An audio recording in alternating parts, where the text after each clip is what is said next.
A gente já vem acompanhando esse estudo já desde 2011, né? E cada vez mais a gente vinha identificando que a pesquisa pautada somente por cargo, ela não atendia, em sua maioridade, as entidades participantes. Por quê? Porque as entidades, e aí é uma característica do próprio segmento, quando a gente fala de cargos, elas têm uma tendência de ter uma amplitude de cargos pequena, porque tem poucos cargos, mas esses cargos exercem multi-ações. Então, quando a gente comparava um gerente de RH, por exemplo, com um sumário de cargo de gerente de RH, o que a gente ouvia muito eram as entidades dizendo para a gente, olha, mas o meu gerente de RH, ele também tem uma atividade financeira, ou ele também tem uma atividade jurídica, por exemplo, que em outros mercados mais tradicionais a gente pouco encontra. A gente encontra até cargos, por exemplo, de área de RH, assumindo um pedacinho de qualquer outra área, mas áreas bem correlatas. Quando a gente começou a olhar e vinha analisando como eu comparo um gerente de RH, que também tem jurídico, que também tem TI, com um cargo que é especificamente um gerente de RH. Por outro lado, a gente também identificou que as empresas, as entidades, elas não tinham uma estrutura hierárquica muito bem definida, não tinham uma tabela de grade. Então, a gente, junto com o comitê, junto com a ABRAP, identificou que a pesquisa ela não estava sendo usada o quão efetiva ela deveria ser, justamente porque as entidades não enxergavam. Quando olhava ali o gerente de RH ou o gerente financeiro, falavam, esse não é o meu.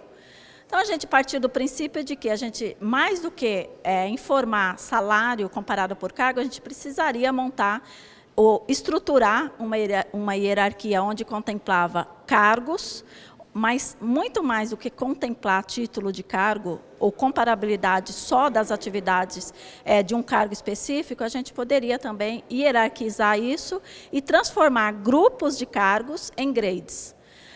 Só que, quando a gente começou a fazer isso, a gente precisou de alguns indicadores. Então, quais são os principais indicadores que realmente fazem diferença na remuneração, né? Principalmente de executivos? O porte de investimento, que é uma característica desse segmento. O porte de número de funcionários, número de participantes, não necessariamente funcionários, número de participantes. Então, a gente traçou alguns indicadores que a gente percebia que dava corpo para os grades, e aí colocou dentro de a gente construiu uma tabela de grades com 16 grades, ou referência, que a gente chama de reference level, construiu e fomos alocando ali dentro de cada um dos grades um grupo de cargos. Os workshops, porque para a gente fazer isso para todas as entidades, a gente precisava ter um parâmetro comum e comunicar esse parâmetro comum. Então, a gente fez isso através dos workshops que a gente construiu, onde cada entidade participante ela tinha ali um manual com as técnicas para construir esse mapa. Cada entidade construiu o mapa, validamos esse mapa e por aí a gente deixou de falar de cargo e começou a falar de grade, que é um agrupamento dos cargos. Mas o agrupamento de cargos ele tem a ver com o tamanho da entidade, com o volume, não de volume de participantes, mas tem a ver também, a gente precisa também estruturar as atividades. Então, foi onde a gente também utilizou as descrições dos cargos. Porque a gente via muitos títulos, então, determinada entidade falava assim, olha, eu tenho lá um gerente financeiro, mas o que faz seu gerente financeiro? Ele analisa balanço, ele reporta contas a pagar e receber. Não, o seu não é um gerente financeiro. Qual a responsabilidade gerencial que ele tem? O seu é um analista. Então, a gente começou a esquecer um pouco o título de cargo, olhar a atividade, e a atividade também fazendo uma relação direta com os tamanhos das entidades. E foi aí que a gente construiu. Então, o objetivo principal dessa construção é muito mais do que entregar uma pesquisa salarial, é entregar uma estrutura de cargos pautada em salários, baseada nessa estrutura.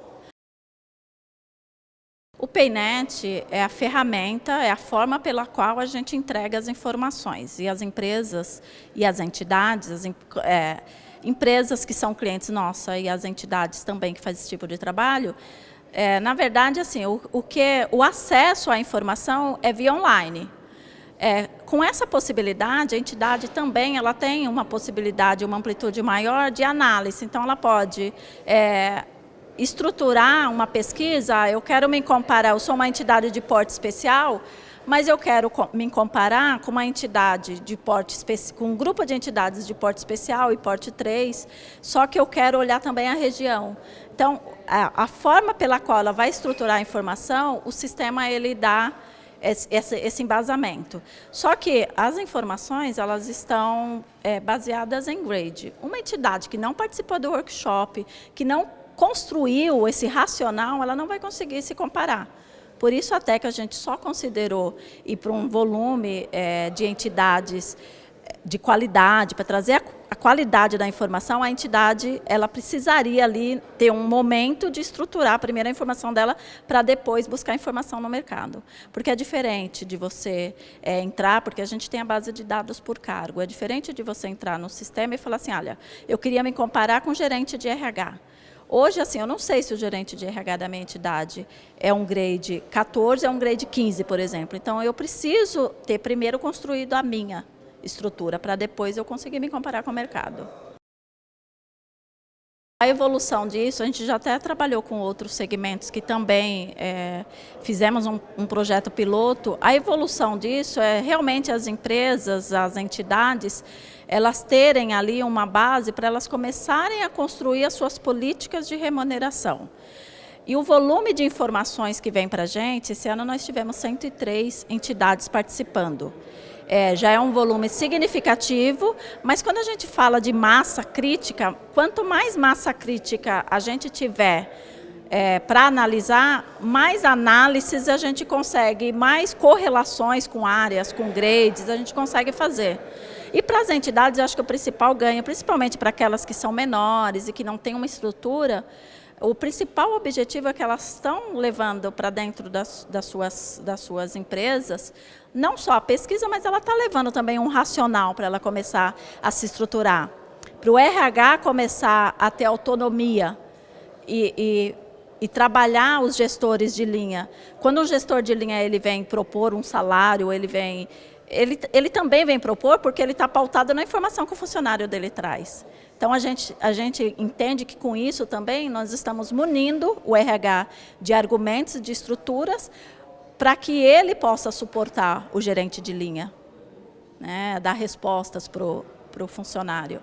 Porque, em geral, quando a gente olha cargo, e aí a gente até fala, quando você pega a folha, né, você pega um jornal de domingo, você vai olhar, bom, eu quero ver quanto está ganhando um gerente financeiro, mas eu não sei se aquele gerente financeiro é um gerente financeiro que está numa empresa de 1 bilhão ou se é um gerente financeiro que está numa empresa de 100 milhões e isso faz toda a diferença. Então, tem cargos que faz toda a diferença. Acho que o principal ponto que eu acho relevante, e até como mensagem, a gente construiu esse trabalho com base nos indicadores que têm a ver com esse público.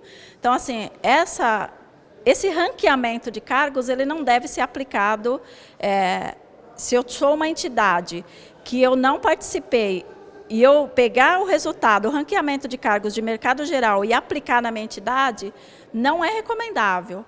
Porque as entidades, as empresas, elas têm tamanhos diferentes, elas têm estratégias de negócios, visão de negócios diferentes. Então, uma estrutura que foi ranqueada para uma entidade não deve ser aplicada para uma outra. Acho que a principal mensagem é essa.